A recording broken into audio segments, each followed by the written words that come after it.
Good morning. Today on our show is the brilliant Dr. Gregory Johnson. How are you doing, Dr. Johnson? I'm fine. Thank you for having me on. Yes, so Dr. Johnson, today you will be distilling the complicated ideas of the alternative right, starting with metapolitics. What is metapolitics?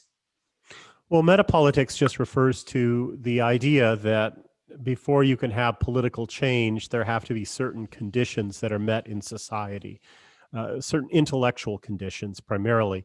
What that means is the idea that a particular political program is possible. It can happen. It's necessary and it's moral. So you have to have those ideas in place before people will think that a political proposal, any given political proposal, is desirable. Also, it refers to social conditions of political change, community organizing, the existence of institutions that might promote political ideas, things like that. So it refers to all the non political conditions for political policy, political change, a new political system, and so forth. So, what is the grand metapolitics, or should I say, meta message of the alternative right? Well, the alternative right as a term is a pretty broad category, and it has somewhat gone out of vogue in recent years. But the way I understood it is that the alternative right refers to people who have given up on the mainstream right. And what is the mainstream right in America and really in Western Europe, anywhere around the world? It combines a free market economics of a sort, neoliberalism, globalism, and interventionism. It's globalist in the sense that it wants open borders, it wants free movement of goods and capital, and it wants interventionism around the world, especially American interventionism. And and it's also elitist by its very nature. It believes in concentrating power in hands of a small number of people and really not giving the public what they want. So, what the basic alternative to that is therefore populist rather than elitist, and it's nationalist rather than globalist.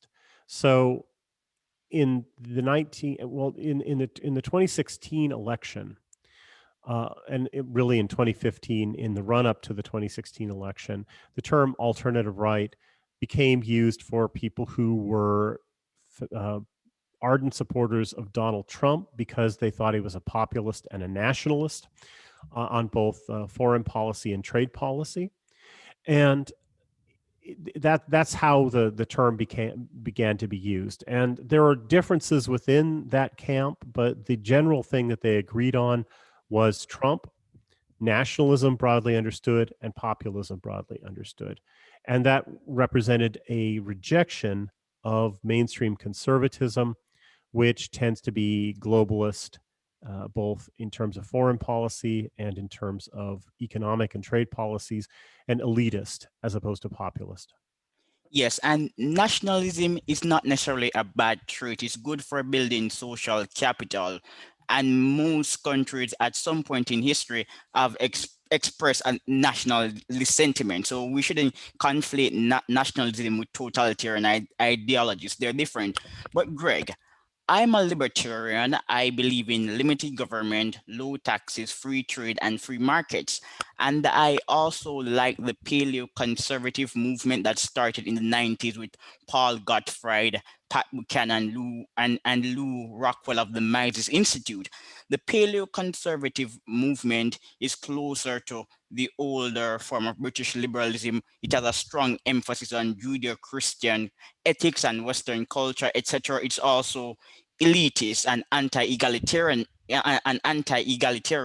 So when I originally discovered the alt-right, I expected it to become a popular form of paleoconservative, but it morphed into something completely different. What are the differences between the alt-right and paleoconservative? conservatism, because some actually argue that Paul Gottfried is the father of the alt-right, and that's not true. I've interviewed Paul before, and his ideas are very different from the alternative right. Well, I think Paul Gottfried is an interesting case. He's He was the person, brilliant. yeah, he was the person who coined the term uh, paleoconservatism.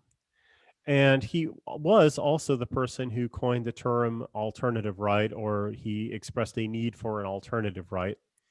And the alternative right that he was talking about was, in my view, just another version of calling for an alternative to neoconservatism and that consensus. And so, in a way, the alt right idea, as he coined it, was just another version of paleoconservatism, maybe paleoconservatism for a younger generation.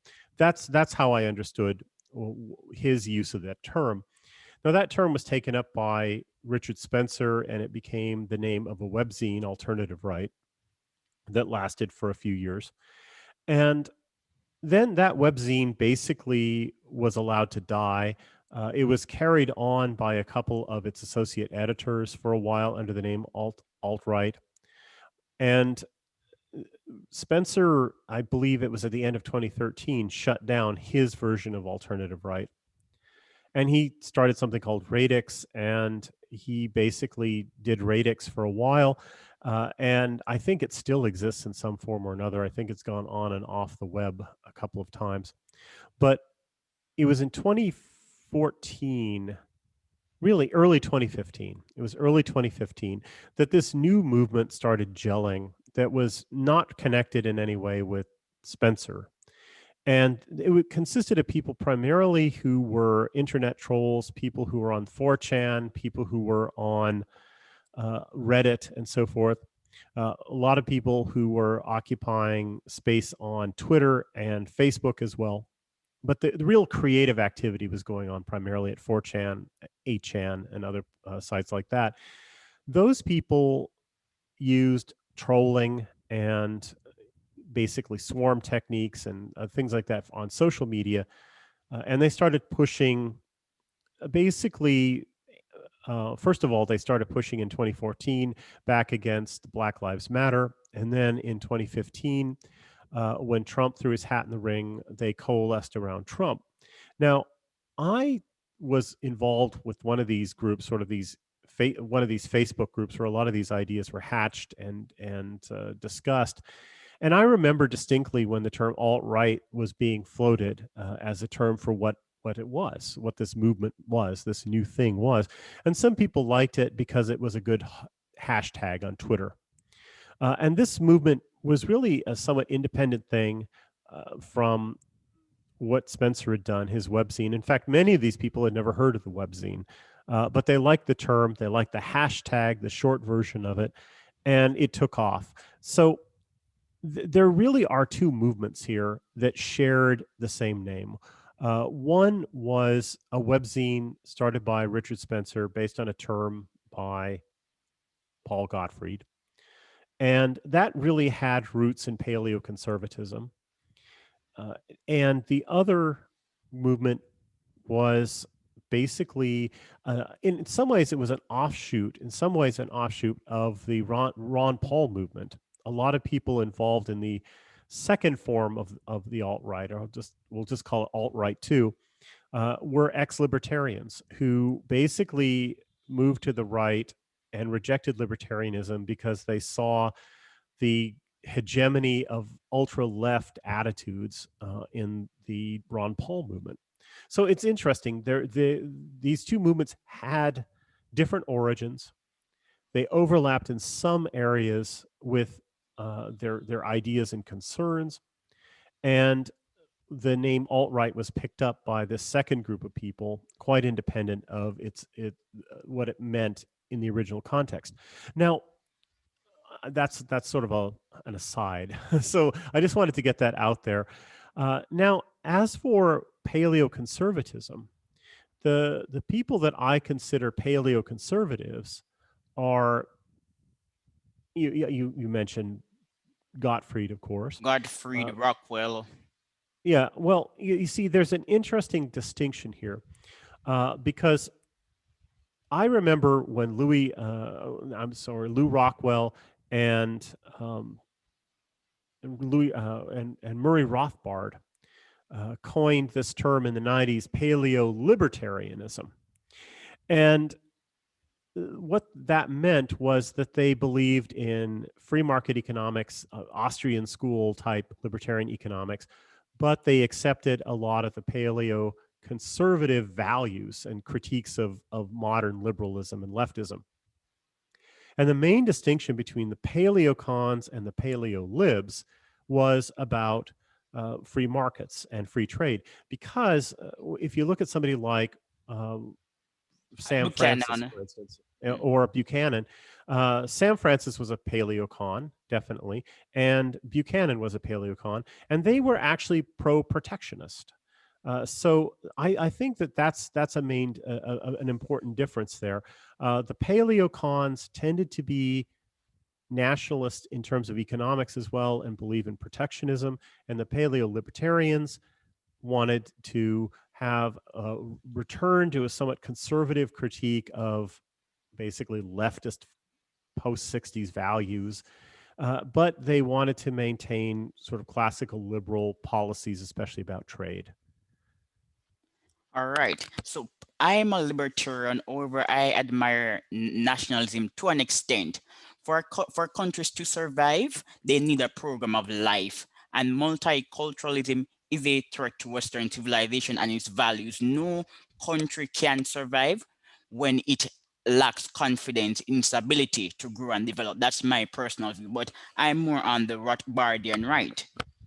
Right. No, Greg, based on what I've read, my concept of the new right, I'm going to use that term, new right. My concept of the new right is similar to ND in France. I expected the alt right to become an intellectual movement proposing the ideas of people like Alain de Benoit, but instead I got memes on Twitter. So for Right. viewers who are unfamiliar with ND in France and Alain de Benoit, please tell them a little about his philosophy of the new right and what is really the or alt-right as some serious people understand it. Okay. Well, the new right, the French new right, is a movement that was really founded by Alain de Benoit, and it is a Gramscianism of the right. It is a metapolitical movement, a quite self-conscious metapolitical movement to change the fundamental conversations that and move things more in the direction of classical rightist positions. So it's critical of modernity, it's critical of liberalism, it's critical of mechanistic ideas of society, basically anti-identitarian, political universalism, and so forth. So it's a very important movement. Now, the alt right, especially alt right version two, the internet alt right, is light years away from something like Alain de Benoit. Yeah, they deal with memes and hit and run arguments and attacks on message boards and social media, things like that.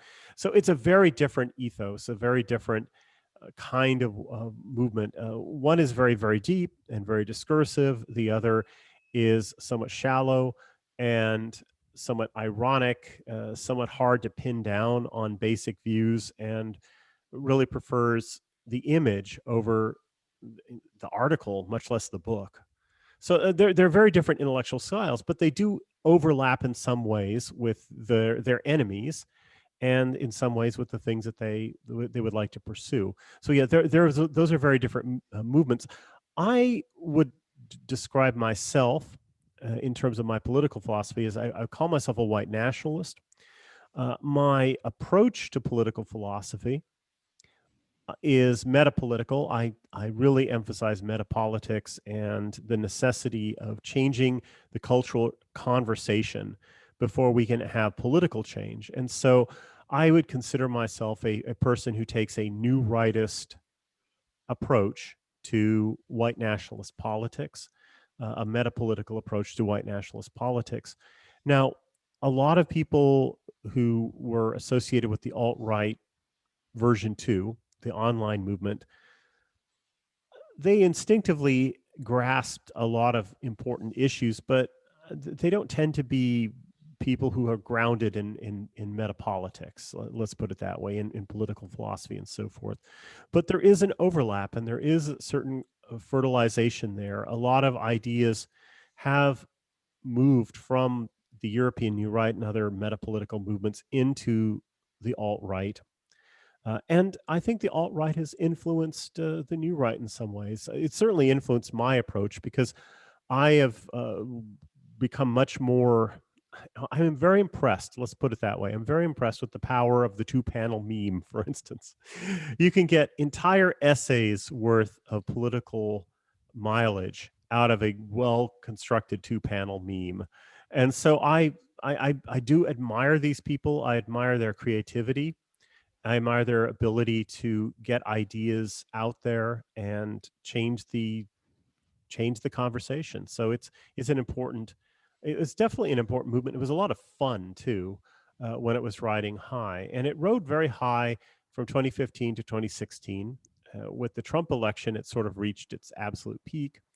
After that, it started to decline, and part of that had to do with disaffection with Trump after April of 2017 when he did his first serious strike. A lot of people thought, "Oh no, here we go again."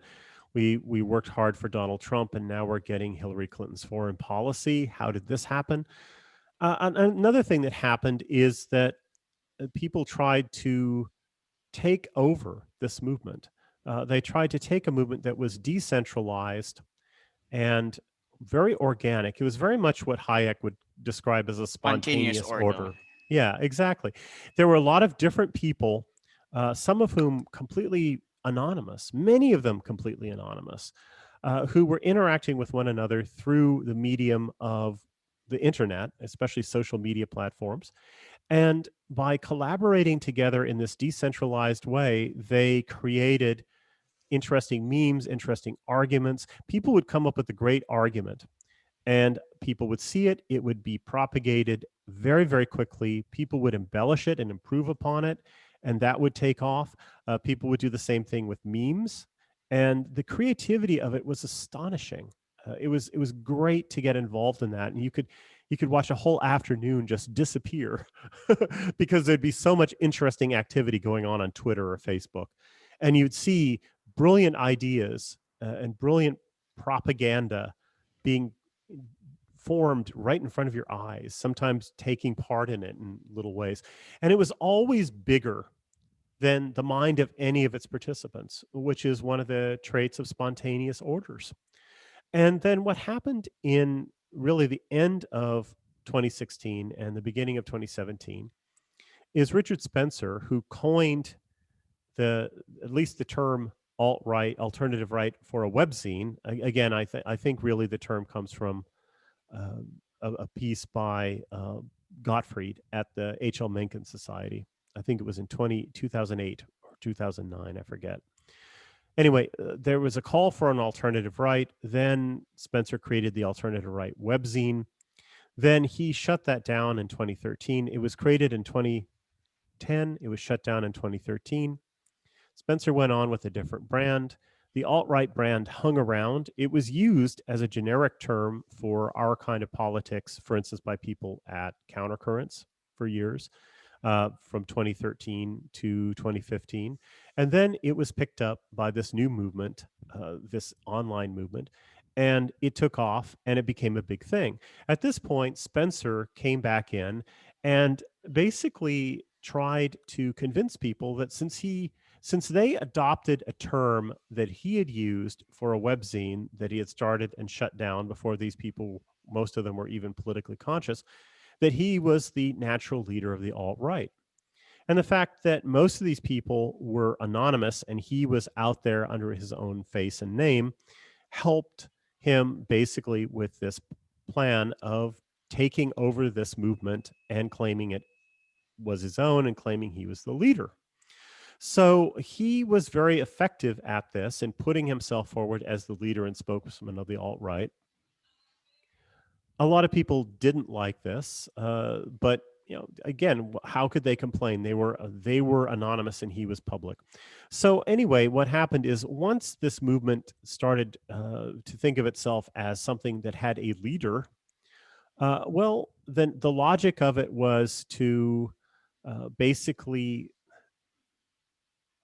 bring everything into alignment with the leader's views and personalities. So there was a lot of purging, and the movement started falling apart. People started leaving, and they found it wasn't fun anymore.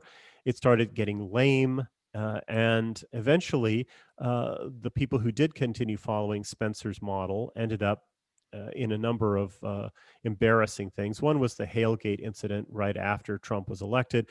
But by the summer of 2017, with the Unite the Right rally and subsequent rallies after that, a lot of people were getting deplatformed left and right. There was a huge amount of negative publicity. Huge numbers of people were being doxxed. And so at that point, it basically fell apart. So that's some history about how the term was basically used, and then I think there was an attempt at taking it over by Spencer and people around him, and how the movement fell apart. The movement was always bigger than any one mind, and it was always bigger than the term that it adopted for itself. And if I swear, history would have been very, very different if people said, "Nah, I don't want to use this term alt-right," because by 2016, when Spencer was coming around saying, "I invented this," if no one was using the term, he couldn't have made that plausible to anybody. I mean, he was still putting on conferences, the NPI conferences and things like that. So he still had a place in this, but he couldn't have plausibly claimed to many people that he ran it, that this was his thing, and he needed to be its spokesman and its mastermind, because it was much bigger than his mind and his vision, and it became impoverished when it became politicized. But when it became formalized into a political movement, it became impoverished and it started falling apart. People started leaving really at the end of 2016, and that started escalating in 2017. And by August of 2017, it was just a rush. And in the aftermath of Unite the Right, I saw hundreds of people just disappear from my social media sphere. They were just gone. They just up and left. So what's happened since then is there's been a retrenchment. A lot of the people who are still around have gone back to doing the things that work, basically promoting ideas. And the trouble is, though, that it doesn't have the energy and the creativity that it used to have, because the forums where this interaction took place have either been shut down or they have become basically factionalized. So there's no real one place where all of these people are interacting with one another anymore. And so it just doesn't have the critical creative energy, the critical mass and the creative energy that it used to have. There's just a lot of polarization, cliquishness, and a lot of embitterment. But none of these people have turned into liberal Democrats, as far as I know. A lot of they still have their views, but they're looking for different ways of interacting with one another. And so far, there hasn't been a new vehicle that's come along, a new movement, a new meme. But that doesn't matter, because from where I sit, I'm at the center of a network. I run a website. It's one of the larger websites of its kind in the Anglosphere. And I'm looking at our statistics. In 2020, we had half as many people come to the website in March as we did this March. In February of 2020, we had 1/3 the number of people who came to the website in February of this year. So there's a tremendous increase in the number of people who are reading Countercurrents and reading other sites like it. There's a tremendous increase in interest, even though there's been so much deplatforming, and search engines are, especially Google, are constantly trying to hide our results and things like that. Even though people have been deplatformed almost completely now from Twitter and YouTube. There's still a gigantic interest. People find their way to these sorts of ideas despite the deplatforming. And so it's still having an effect, but the effect is a lot more diffused and I think hard to measure. Whereas before, when the alt right was a big thing and we had a lot of platforms and we were much more accessible to the mainstream, it presented much more of a gestalt. There was something. There was more there. It was easy to to track it and look at it. Now it's much more diffuse and subterranean, but I think it's much bigger and more influential anyway. Interesting take. But Greg, there is a writer I find him to be quite fascinating, Bronze Age pervert. I like some of his ideas. Are you familiar with Bronze Age pervert? Yeah, I have read his book. I follow his Twitter. It's hard to figure out what the guy's really about. He's quite clever at keeping uh, a lot of things secret. He's sort of a blurry target. It was definitely a big Trumpian populist, and he's definitely a populist and an anti-globalist. And I find him consistently entertaining. I've tried to reach out to him a couple of times. We've never really had much of a conversation. Someday, it would be nice to have a conversation with him. This is one of the things that I find dissatisfying about the current state of political affairs. There are a lot of people that I'd love to have conversations with that just won't have conversations with me. Well, part of it has to do with deplatforming. Uh, Definitely. I think I'm an interesting person with interesting ideas, and I can carry on interesting conversations even with people who disagree with me. I would like to have those conversations with, say, some of these dirtbag left people, as they call them, or somebody like Bronze Age pervert. There are a lot of people who are adjacent to my sphere on the internet, my ideas. Some we overlap in some areas and differ in a lot of others. We have common friends and common enemies, or both. And it would be nice to have these conversations, but so many people are, well, they're dependent upon mainstream platforms, and I Well, think that Greg, they fear that hello. if I got on their podcast, they would lose their channel, that kind of stuff. Well, Greg, this is why I interviewed you. I am a researcher and business analyst and contributor to MyDis.org and some other publications. And I revel in being obscure. When you're obscure, you're able to interview people who are actually interesting. So, for example, Ricardo Duchesne, I interviewed him on my show. Yeah, he's a wonderful A writer. brilliant man, but Bronze Yeah. Age pervert is really fascinating because unlike many contemporary philosophers, Bronze Age pervert really gets niche. He really Oh yeah. does. So, for Oh example, yeah. Niche in his books and writings, Niche made a very brilliant statement. Ancient Greece was a life affirming culture. Christianity is a truth affirming culture. Why is this statement important? Philosophers don't pay much attention to it, but I think it is worth studying. Well, yeah, that's very much one of his points that you could say is Nietzschean. I think he's very much influenced by Nietzsche. There are many people on the right who are definitely influenced by Nietzsche, and that's a Nietzschean term. I think you can basically understand the trajectory of the left, especially in culture, based on Nietzsche's book, The Genealogy of Morals. Because in the genealogy of morals, he talks about how Christian values came about in antiquity amongst the enslaved and oppressed. And the way that Nietzsche has this idea of will to power. And there's a way that I like to describe will to power or formulate it that sounds very new agey and mushy, but it's actually true. It's not the whole thing, but it's true. And for the purpose of values and culture, will to power boils down to everybody wants to feel good about himself. Everybody wants to feel good about himself. So if everybody wants to feel good about himself and you are a person who is somehow inferior in some way. Maybe not in any intrinsic ways, but simply your status is inferior. You're oppressed, for instance. Uh, you're oppressed and you want to feel good about yourself. So what do? You redefine values so that being oppressed actually makes you better.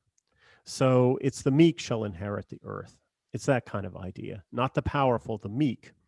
And that's the origin of Christianity and Christian values, according to Nietzsche. And he called it a slave revolt in morals. Now, fast forward 2,000 years to the present day, what do we have going on all around us? Well, we have an all-out attack on any norms by the people who don't measure up to those norms. Fat people are trying to overthrow thinness. So we have to wince and pretend like fat models are a good thing.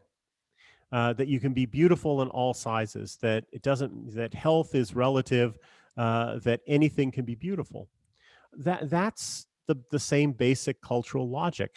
Because some people feel bad about themselves under the reigning standards of value, of health, of beauty, or whatever, instead of trying to make themselves better by those standards, instead of trying to lose the weight, for instance, they try and tear down the standards instead. They try and tear down the standards that make them feel bad about themselves. Well, the trouble with that is that you can't really have a society without standards. You have to have some system of values to orient yourself. And for instance, the very idea, let's just talk about health. The very idea that we can have a healthy society and eat well, if we've thrown out the idea that obesity is a sign of ill health, is foolish, right? You can't really make rational decisions if you don't have standards of value.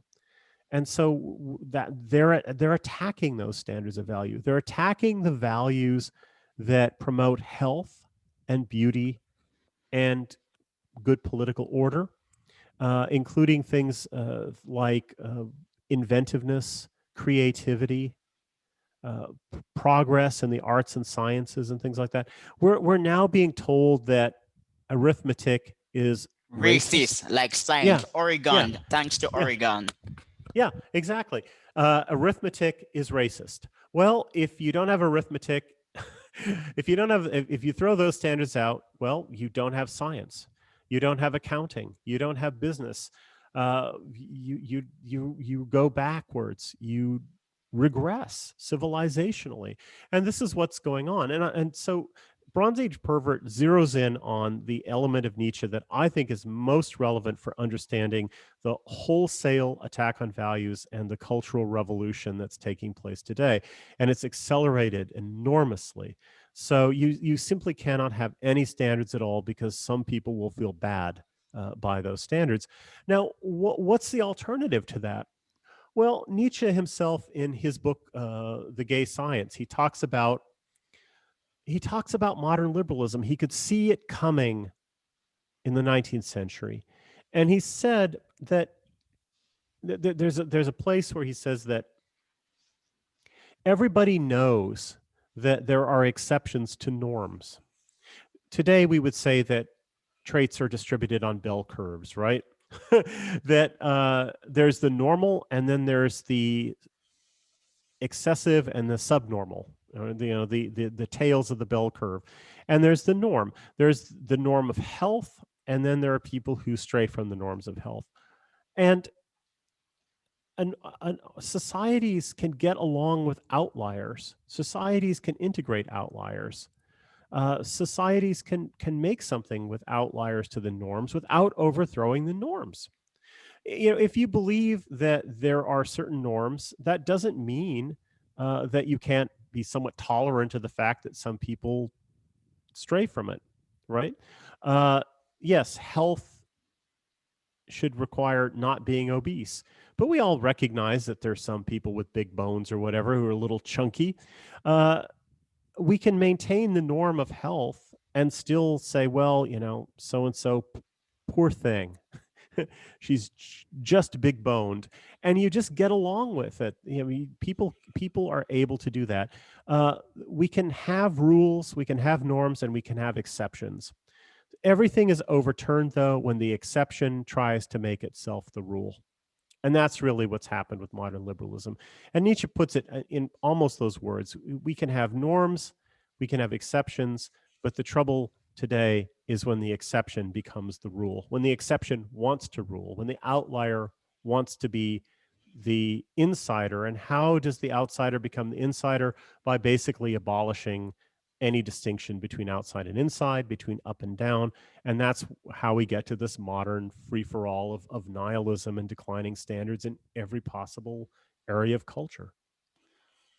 I really like your analysis, but I have a quick point to make. One professor said that grading students based on the quality of their writing is racist. But the issue with this assertion is that lowering standards to appease Black Americans and other minorities will make them worse off. So, by pandering to banal elements, are we relegating minorities to a state of permanent poverty and dependence? And is that a strategy? I don't think so. For this reason, uh, I think everybody is better off in a society where the excellent are free to excel. And that includes the people who aren't excellent. And of course, it doesn't automatically mean that if the excellent are free to excel, that everybody else is going to be better off for it. But it certainly is the case that by hampering the ability of excellent people to excel, you don't make inferior people any better off by doing it. The only way that you can make them better off is maybe psychologically better off by gratifying their desire to harm people who are better than them or tear down people who are better than them. But that's not a preference that any society should care about satisfying. That's a shameful motive, and it should not be satisfied. So I think that we're all better off, generally speaking, if the excellent are free to excel. And we are certainly not better off if the inferior are free to basically hobble their superiors, basically out of envy. The motive of envy, of tearing things down to suit you better. Well, that again, that's what's at work in tearing down standards too. It's anti-civilizational. It's anti-life. It's anti everything positive and good in the world. It's anti-beauty. It's anti-truth. It's anti-health, and so forth. And so, at the very least, we can say that you're not making the world better off by gratifying that evil desire. And I think it's also quite arguable in most cases that people are better off, even inferior people, when superior people are free to excel. I agree with you 100%. Envy is a function of elitism. So, for example, Johnny cannot write well, but he's a brilliant plumber. We should encourage Johnny to get a certificate in plumbing, and then Johnny can make millions or a lot of money as a plumber. But when we assume that all of us should be philosophers or scientists, that's elitist, and it makes people who are inferior in what we often confuse with brilliance to feel bad about themselves when they could spend more time building an alternative that's equally important as someone who has achieved by being a scientist. Oh, I would agree with that. I do think that there are multiple standards that you can judge people by. And for instance, there are some people who are, this is an example from Schopenhauer. Uh, there are some people who are fit for physical labor and not mental labor, and vice versa. And the people who feel healthiest and happiest doing physical things, they don't like to sit still and so forth. They would be miserable if you told them they had to be accountants or something, and keep track of numbers and sit still and do that kind of stuff. Whereas people who are very good with numbers and are not necessarily very athletic or active would be miserable if you forced them to dig ditches. So if you allow people to do things that come naturally to them, we can excel in many different ways. There are many different fields in which we can excel. One of the reasons why a lot of people resent others is just an imperialism of standards. The and this is very true in America today. Americans have contempt for people who work for their hand with their hands. It's a very um, clean-handed bourgeois contempt for work. The idea in America is that you should come here and maybe the first generation should work, driving cabs or doing farm work or whatever. But if your grandchildren aren't doctors and lawyers or something, that there's something wrong with you, or they failed miserably. They're losers, and I just think that's a ridiculous standard. We should not have this imperialism of white collar preferences. There are many different forms of excellence, and working people, people who work with their hands, who do physical things, can be just as excellent in their field as people who do brain work or work with numbers, make money, things like that. So I do think that if we recognize that there's just a plurality of different ways for human beings to be excellent, then that undermines some of the envy that is generated, some of the resentment that's generated simply by insisting that there's really only one standard of excellence. Again, I agree with your take, but we have been discussing a number of issues. We talked about Bronze Age pervert, and I'm not particularly finished with Bronze Age pervert. The Greeks, Sure.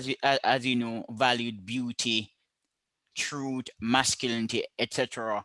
And I contend that the alt right is primarily an artistic movement. It's about aesthetics. To what extent am I correct?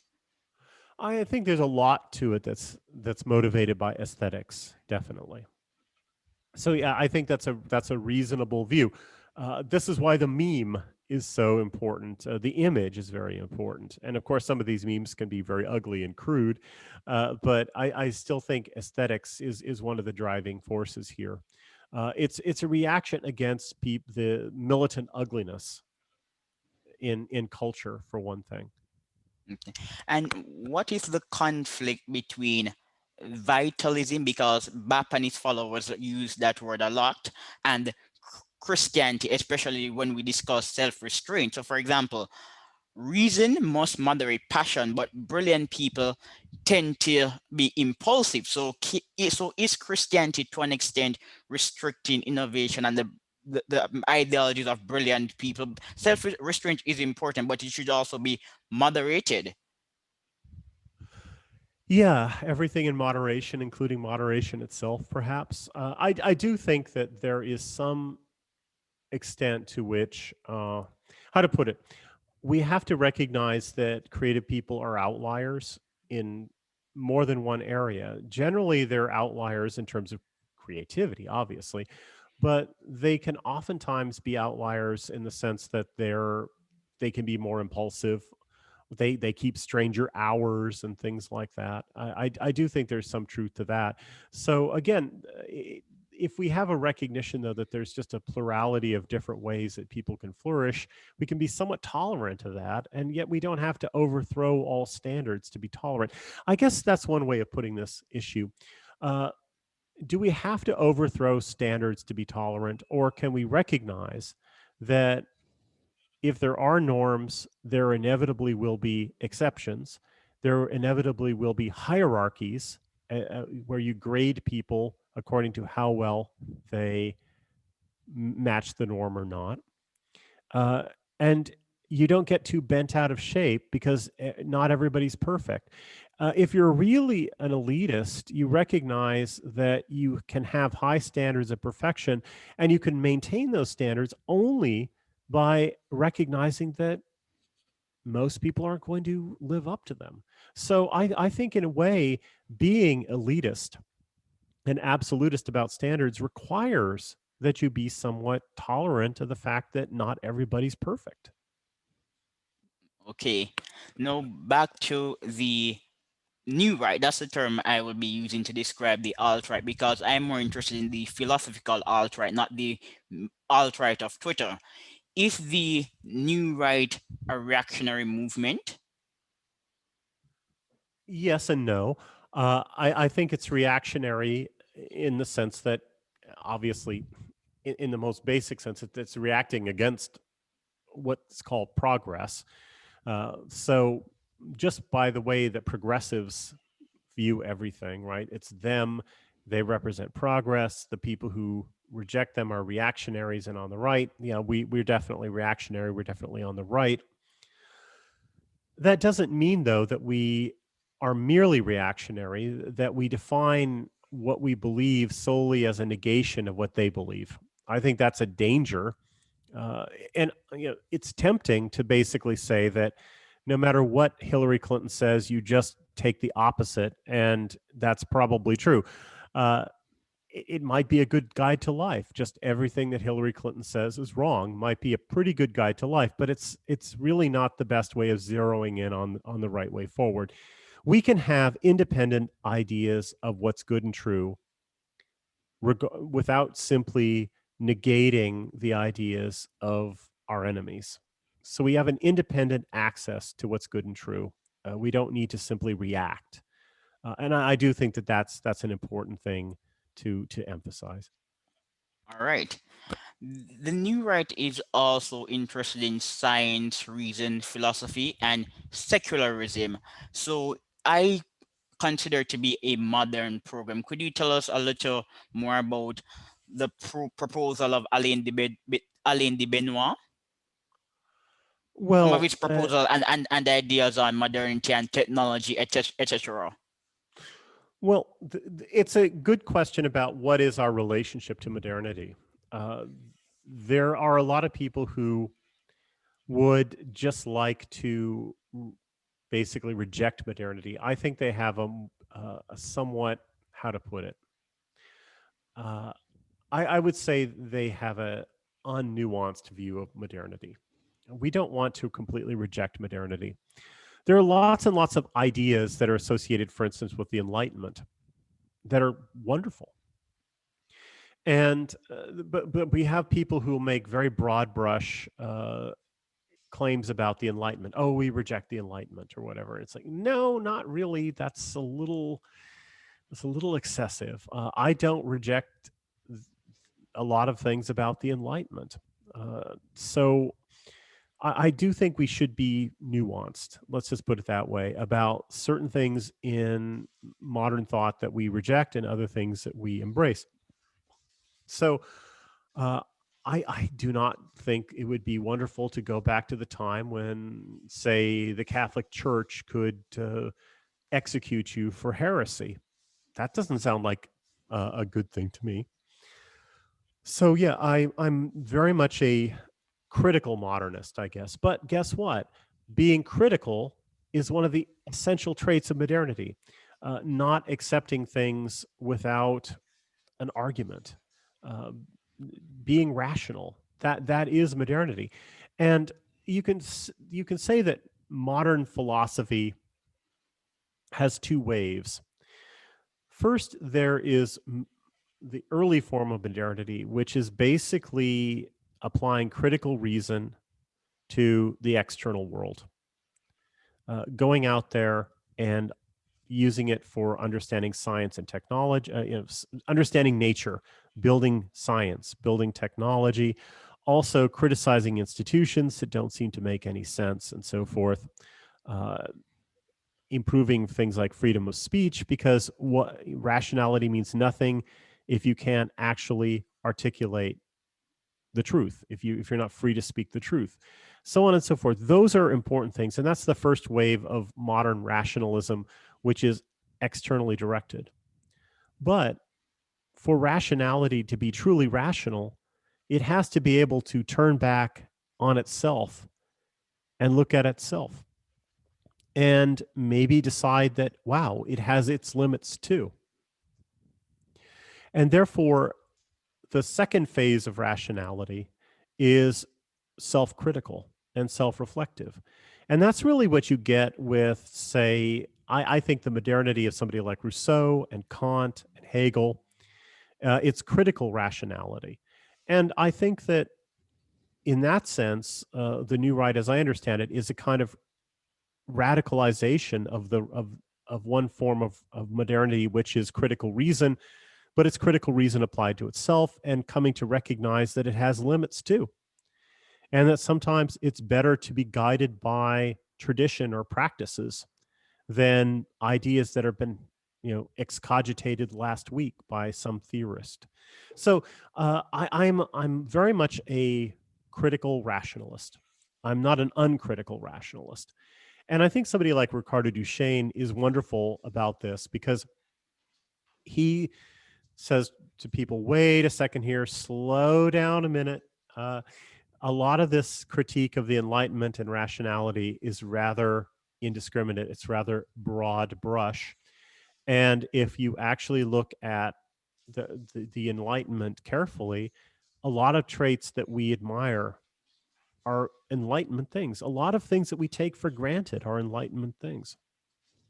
So it's a useful exercise to ask people, is there a time in history when you would have been a left winger?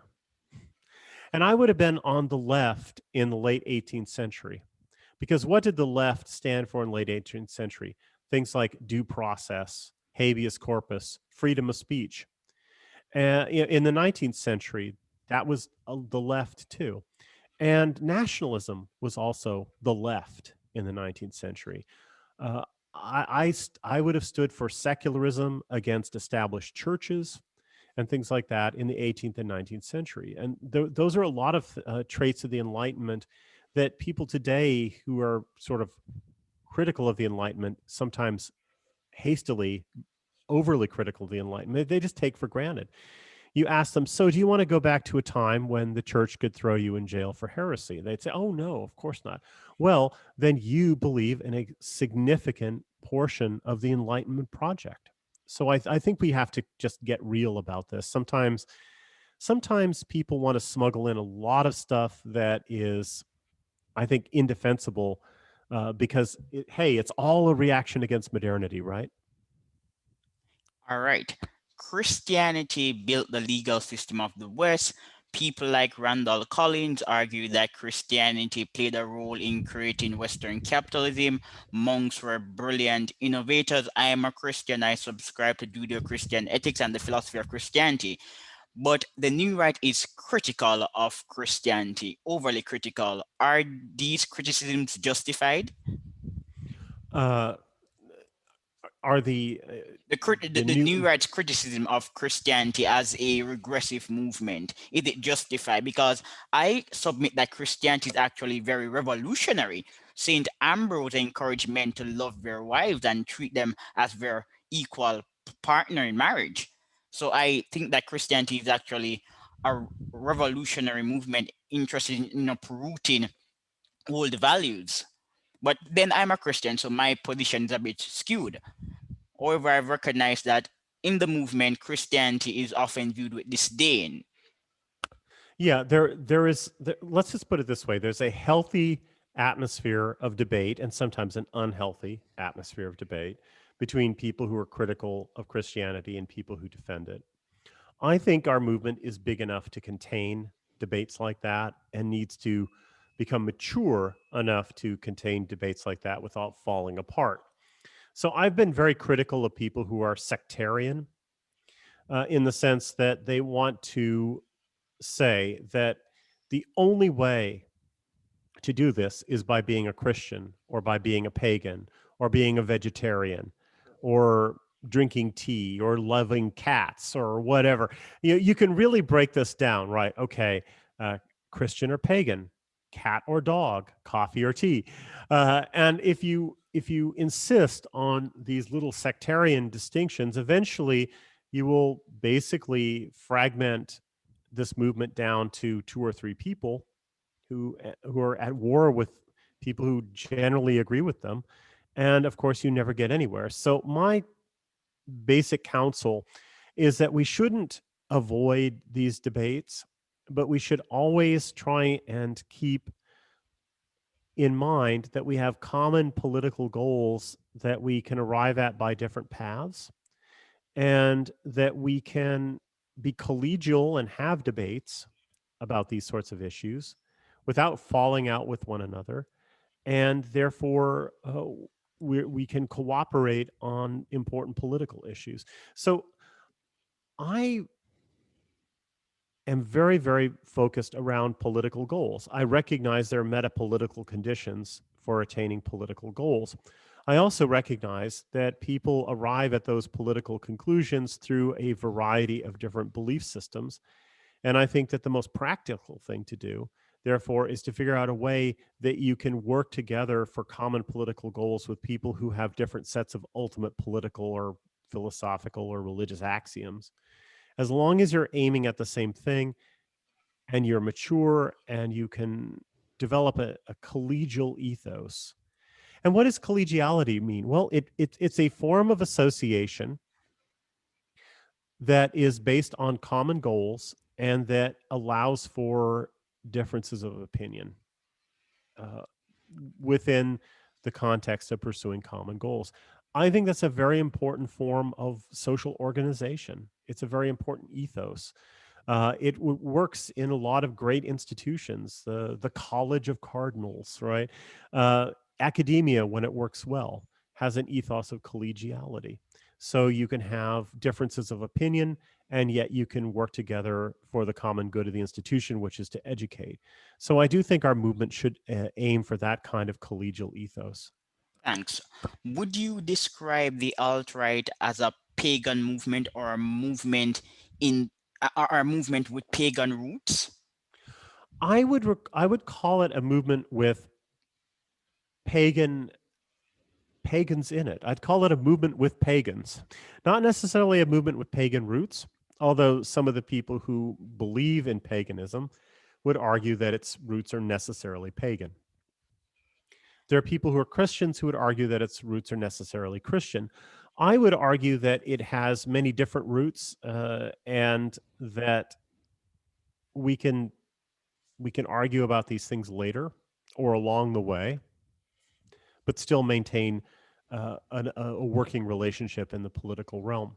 And I think that what that does, though, is that ensures that this movement today has a tolerant ethos that will be built in to the social system that it creates in the future.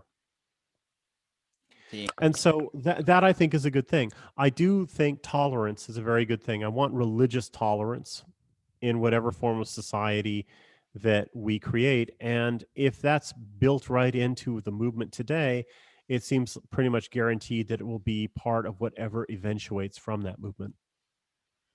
So, are you confident in the ability of assimilation in Western society because they're preaching tolerance, and there are some in the movement who assume that assimilation is impossible? So, for example, recently I wrote a piece for Taki Mag making the case for cultural white nationalism. I'm a fan of Western civilization. Western civilization is less ethnocentric, more individualistic, more tolerant, and more trusting, and non-whites who share these views can assimilate in Western civilization, but some are against civic nationalism. Are you an ethno-pluralist?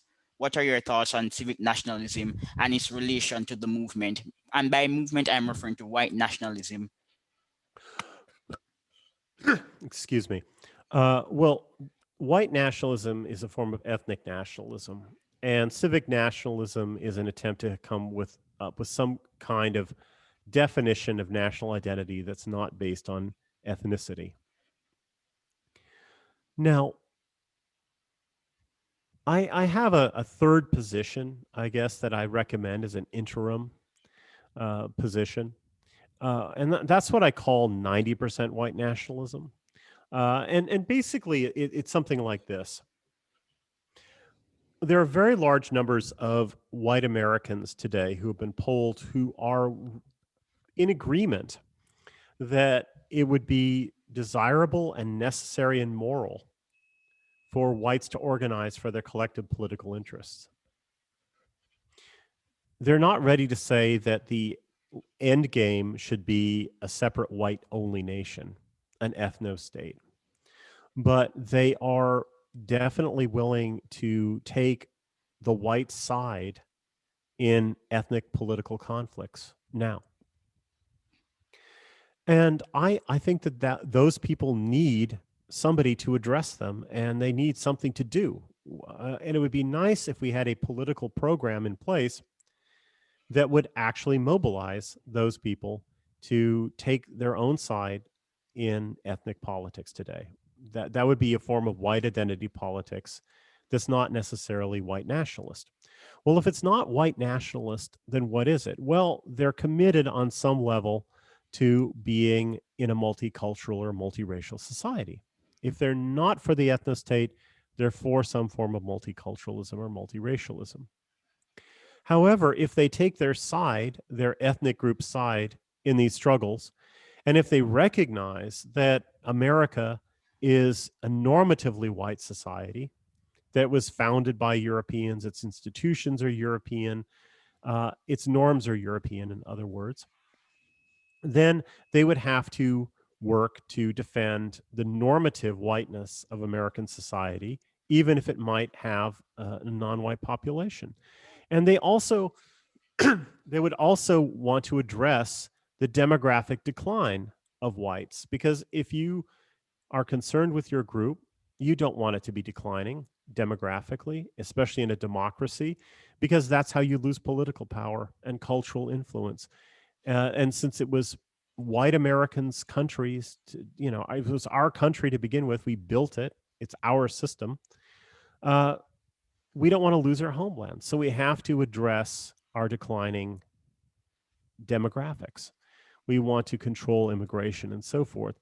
Again, if they're not willing to commit to the ethno state, then they have to commit to some target goal, though. We have to have some idea of what we want.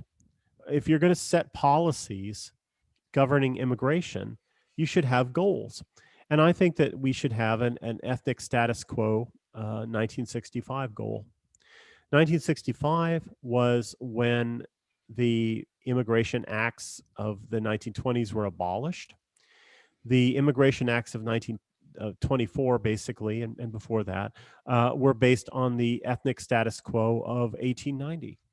So we had an immigration plan in the 20s based on an ethnic status quo from the 1890 census. There's no reason why we couldn't say, okay, 1965 is when America went wrong. We want to go back to the ethnic status quo of 1965, which was what, 90% white? And we can get back to that simply by changing our immigration policies and other policies that affect demographic issues.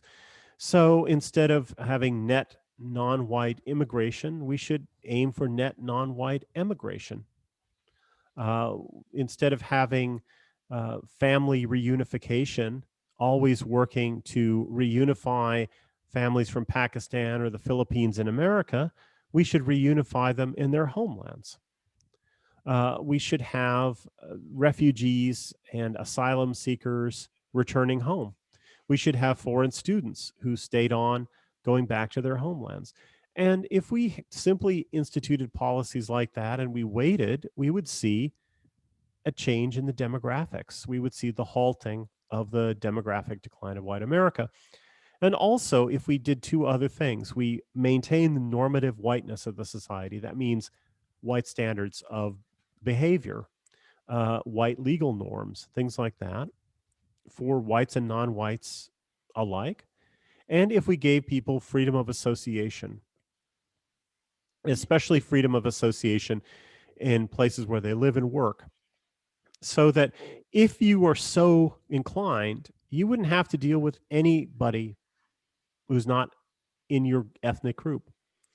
If you're a black nationalist and you're in a black neighborhood, you're not going to be required to deal with non-blacks. And if you're a white nationalist and you want to live in a white neighborhood, you won't be required to rent to non-whites or associate with them.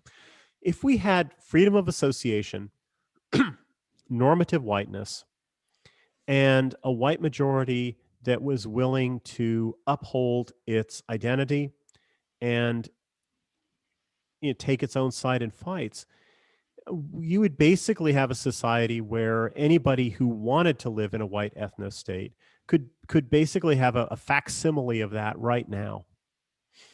I think that that is something that we could get a significant number of white Americans behind. Now, is that civic nationalism? Yes and no. It's not civic nationalism in the sense that it tries to redefine what it is to be American in terms of an ideology. It defines what it is to be an American in terms of normative whiteness. And yet, at the same time, it recognizes that even non-whites can flourish in a society like that and want to live in a society like that. There are many people who come from the third world to white America because they want to live in a white society, in a functioning white society. And they look with anxiety on increasing immigration from perhaps their own homeland because they see the very stuff they're trying to get away from following them. When Trump was running for president in 2016, I took a cab ride with a Hispanic guy. It was a long ride, and it was like 20 some minutes, and we had a good conversation. This was in New York City. And I went off and wrote a piece called I've Got Mine, Buddy, Non-Whites for Immigration Control, because this is exactly what that guy's view was. He said, I came from a third world country, and I don't want it following me here. And I don't like open borders. He was a Trump supporter. He was a Hispanic Trump supporter, and there turned out to be more and more of them over the last, the subsequent 4 years. He felt that his status in the society was being undermined by uncontrolled immigration from the third world, and he wanted the borders shut, and he was totally unapologetic about that. And it was kind of fascinating. So I think as an interim political goal that somebody, not me, but somebody should create a political movement that would not be republicanism, because Republicans won't go there. They will not appeal in any way to white identity politics. But this would be an explicit form of white identity politics that would basically say, we want a normatively white society. We want to shore up a white supermajority. We want to change demographic patterns to achieve that. We want everybody to live by the normative white standards of America, the historically white standards of America. If you don't like it, you can go back to Somalia or wherever. And there would be a significant percentage of non-whites in America who would say, yes, that's what we want. We don't mind that. And, I know people who are expatriates in foreign countries, and they're perfectly content being an outsider in a form of society that they admire. I know people in Japan who are expat Westerners in Japan. They will never be Japanese. They will never feel like they're a part of Japan. They basically live by Japanese norms because they don't have any choice in the matter. It is a system where they are outsiders. You can say they are alienated, but they love it. They would like to be an outsider in a functioning society that they admire. And in this case, it's Japan. Well, there are non-whites in America and Western Europe and places like that who have that same attitude. And that is not an attitude that is incompatible with, say, normative whiteness and 90% white nationalism. It's not civic nationalism because it recognizes that at the core of every nation is an ethnic group. However, just if you look at history, if you look at borders, there are very few ethnostates that are 100% of one ethnicity. There are countries like Poland. Poland is very almost, 95% or more Polish, 90% or more Polish. Of course, its borders were completely shifted around after the Second World War, and populations were shifted around to fit the borders. that's a very artificial thing. Generally, what you've got in history is you have migrations, you've got imperfect partitions, you've got odd borders. So you will have historic minorities, say Finns in Sweden and Swedes in Finland. That's something that people have been able to live with for hundreds and hundreds of years. It's not completely abnormal, and so it is something that I think is conceivably, you know, a way of understanding how you could have ethno nationalism, which is not civic nationalism but ethno nationalism, and yet at the same, which basically says this is the homeland of the Polish people. Yeah. And Well, there's, yeah, inevitably there are going to be some non-Poles there, and they understand that they're living in the Polish homeland and that they have to live by Polish norms, etc. If they find that terribly oppressive, they've got a homeland of their own to go to, Ukraine or whatever, and they can live with it because they like it for whatever reason. That's a possibility, and that's also a possibility with, say, some blacks in America or some Hispanics in America. So I think that that's the next step of white identity politics in America, is some conception like that. I agree with you 100%, Greg. As a student of Western history, I am aware that economic growth first became evident in the West, at least sustained economic growth. And I envision an American society underpinned by Western ethics. So, for example, the Smithsonian confused Western values that are really good with white supremacy. So, for example, the nuclear family, working hard, individualism, and delayed gratification. All of these perspectives are unique to the West, but non Westerners can assimilate into that culture. However, the Smithsonian is actually indicating that the ability of minorities to assimilate into what we deem to be Western culture is very, very low. That's my impression. What's your take? Well, I think that, how to put it, um, it depends on the minority. It depends on the outgroup. Quick, I will have Uh, another question, Greg. In one of your pieces or statements, you said something about blacks being unable to embrace a nuclear family and some other Western values like crossing the street properly. I would also want you to expound on that after answering this question.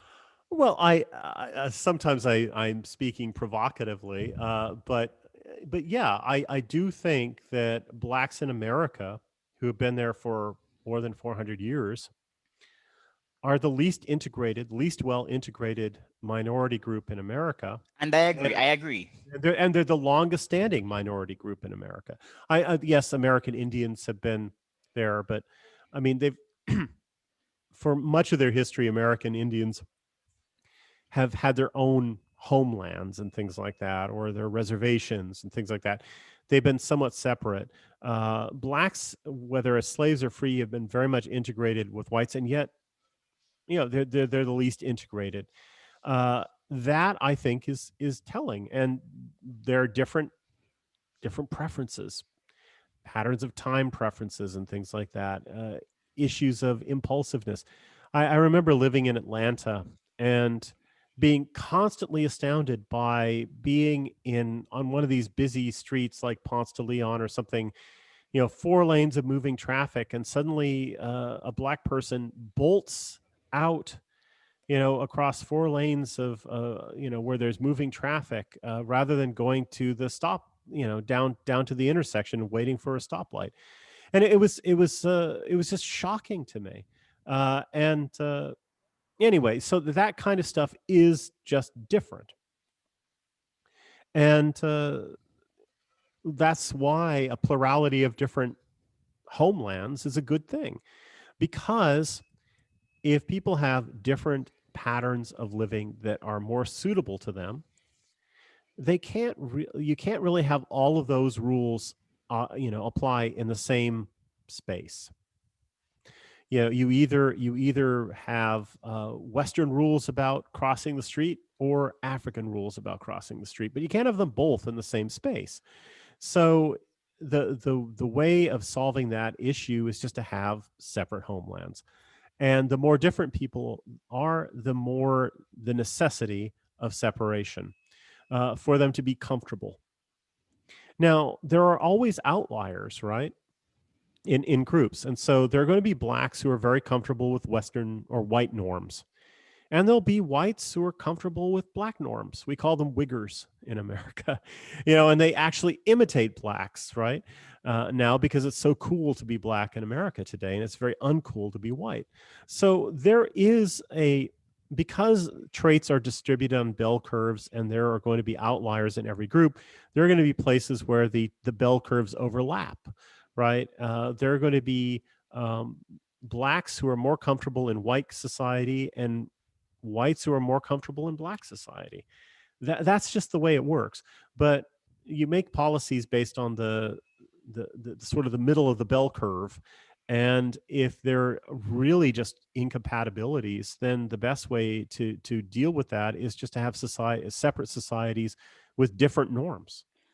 So, do you propose having these separate societies in one country? So, for example, I personally do not object to white people building communities to cater to the needs of whites. So, is that Right. what you're recommending? One America, but multiple states. Well, ultimately, what I would love is for the ultimately I'd love is for there to be just separate states, separate homelands, and I think that would be best for all parties. I think it would be nice for there to be a black homeland in North America, Okay, would it be for in instance. America specifically or Canada? Where would this black homeland be located? Well, it'd be somewhere in North America, Okay. probably probably territory in the South, the former American South. A chunk of that could be taken out and made into a black homeland. It it would, I think, it would make more sense because when we look at black and white Americans today, they're the groups that are most at loggerheads with one another, and I think most in need of separation from one another. Other groups are less at loggerheads with whites, but still, I think Asians having their own societies that suit them is not a bad thing. American Indians, we have a system of reservations where they have a great deal of autonomy in pursuing their own ways of life. I think that's a very good system, to be But the, perfectly honest. the Native Americans are influenced by the U.S. state. Federal government of America controls lands owned by Native Americans. So property rights are in trouble when we're discussing Native Americans. I think for Native Americans to be truly independent, they must have full access to their property. But that's a different issue. Yeah, that's a somewhat different issue, and they Yeah. don't have full sovereignty because the United States administers, foreign policy for the whole North American continent, obviously. But they do try. The idea of reservations was to provide them with their own spaces where they could live their own life, and I do think and it was a solution to ethnic conflict. Mm. Yeah. So those kinds of solutions to ethnic conflict remain relevant to this day. Greg, And the best form of separation is just separate sovereign nations. I'm really enjoying our conversation, Greg. But in my email, I said I wanted to talk just a little bit about Richard Weaver and Anthony Ludovici. I primarily like Anthony Ludovici. So tell our listeners, what's the difference between the old right, as represented by men like Ludovici and Weaver, and modern conservatism in America? Well, that's a really interesting question. I am not quite sure how I would approach it. Uh, first of all, I think that Richard Weaver and the Southern agrarians are part of a genuine anti-liberal rightist tradition in America.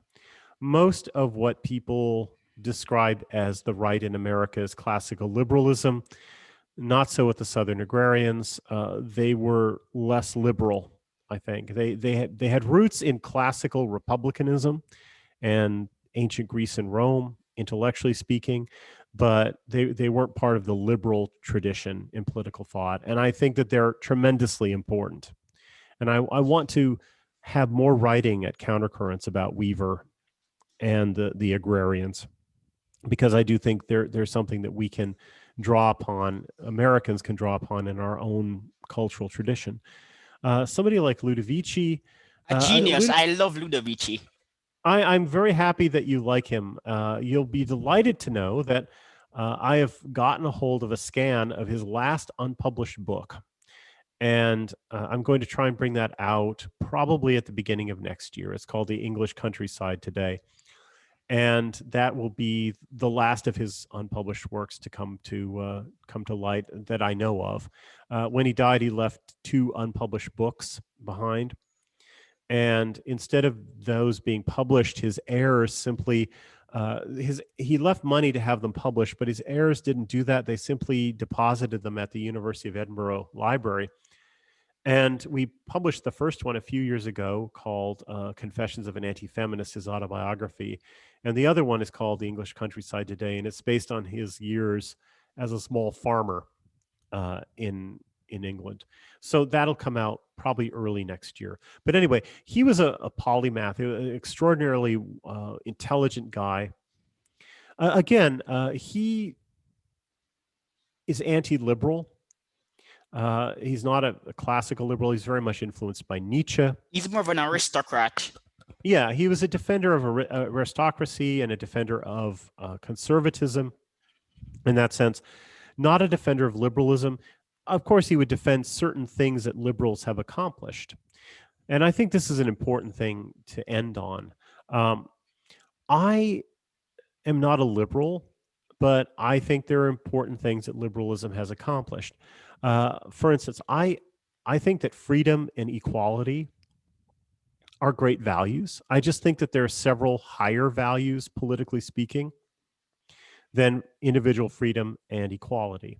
So those things are real and they are something to be valued, but there are other things to value a little bit above them. The common good, especially of different nations and ethnic groups, I think trump liberty and equality when there's a conflict.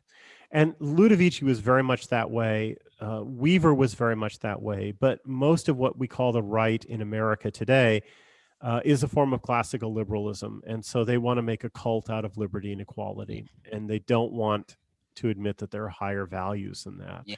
And I think that that's the great divide. In my conversation with Dr. Paul Gottfried, I said that American conservatives are classical liberals with Christian views. They're not really conservative. So, for example, I read a piece published by a fellow who works at the American Enterprise Institute lamenting the paucity of women in STEM. As a member of the anti-egalitarian right, I do believe in due process, but we're not equal, and I don't believe that the law ought to be used to promote diversity. So this is a major difference between the anti-egalitarian right and the modern right. Yeah, I would agree with that completely. Yeah, but Dr. Johnson, you were excellent, and I'm expecting people to really like our conversations. And I'm going to end this conversation now, but at some point you will be invited again. It was a pleasure to speak to you, Dr. Johnson. Well, it was a pleasure to speak to you, and you should come on my show sometime. I'd like to interview you. All right. I'd like to get to know you better as well. Of course, you have my email, so I can schedule that quite easily. Well, great. Well, thank you so much for this. I've really enjoyed All right. this. Me too. Thanks. Great. Bye-bye.